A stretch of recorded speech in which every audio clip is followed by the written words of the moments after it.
પિટારામાંથી નીકળેલી આજની આ વાર્તાનું નામ છે બબલુ નાચ્યો ઉમંગે. વાર્તા શરૂ કરીએ.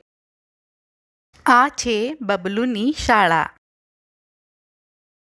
રાજુ બોલ્યો, આવતા રવિવારે તો જલસો છે, મજા આવશે. નંદુ બોલ્યો, મજા તો બબલુનો ડાન્સ જોવામાં આવશે.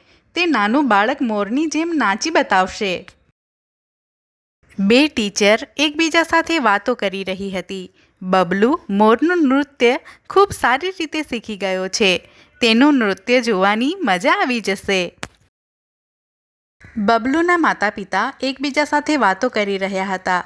રવિવારે તો શાળામાં બબલુનો મોરવાળો ડાન્સ જોવા મળશે.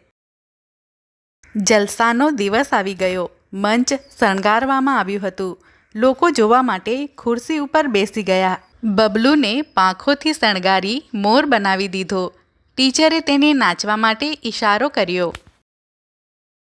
બબલુ બોલ્યો, હું નહીં નાચું. મારા મિત્રો, કાકા કાકી, મમ્મી પપ્પા બધા બબલુનો ડાન્સ જોશે. હું નહીં નાચું. હું તેમની સાથે બબલુનો ડાન્સ જોઈશ. ટીચરે તેને સમજાવ્યો, તું જ બબલુ છે. જો તું નહીં નાચે તો જોઈશ શું? તું પછીથી વિડીયોમાં નૃત્ય જોઈ લેજે. કંઈ પણ હોય, હું તો બધાની સાથે હમણાં જ જોઈશ. બબલુ બગડ્યો.